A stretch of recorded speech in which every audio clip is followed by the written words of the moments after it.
Here we are at pipeline, and I modeled my shower handle that has suction cups underneath so it can stick. And the purpose of the video is to go over the loft feature that was giving me a lot of trouble because the solid geometry in yellow was not following the guided curve geometry, the guided curve sketch that I'm showing here along my finger as intended. As you can see, there's a little gap there.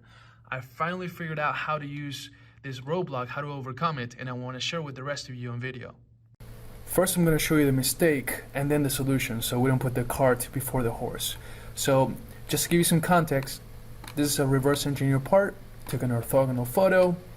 I sketched the outline using the spline, and everything was so far so good. Then I went into the loft feature, and this is where the problem started occurring because the spline sketch that I was using was all one sketch. I converted to one sketch, and that's the problem. So I'm going to give you the answer right now so I don't waste your time, and I'm going to show you how to go about getting the answer after that. So the answer is you need to have two different guided curves. One that's here, the top, and one that's underneath here, where I just put my cursor. So we have to go back and convert some entities and fix that. So we have two different guided curve sketches. Let's remove the picture from the background to remove the clutter. Let's, not unsuppress, but expand the loft. Let's really identify what are those sketches coming from. Okay, that's this sketch up here. Okay, now I know what I need to do is get this sketch and convert the entities into another sketch. So that sketch is here in the front plane. We're gonna remove the clutter. Yep, this one. We're going to convert the entities. We want to just keep the top one, so I'm going to delete this. Great. So now we have the top. Now we're going to do the same process again. Front plane. I'm going to show all these sketches. We're going to convert the entities. Now we're going to remove some of the clutter.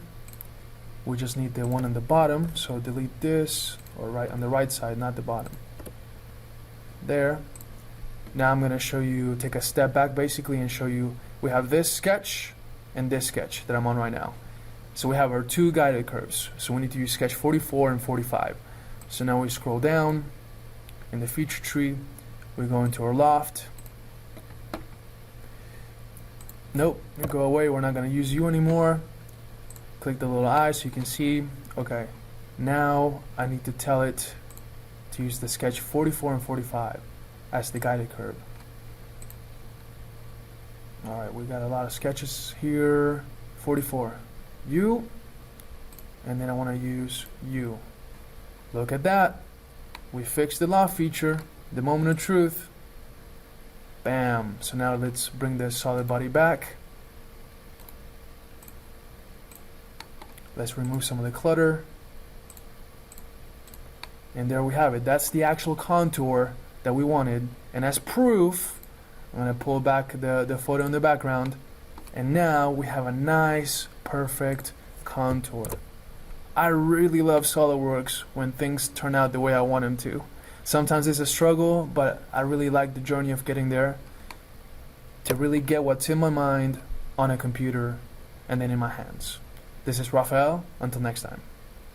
To learn how your team can leverage our team's expertise developing turnkey equipment, custom fixtures, and automated machines, and with product design, visit us at teampipeline.us. Thanks for watching.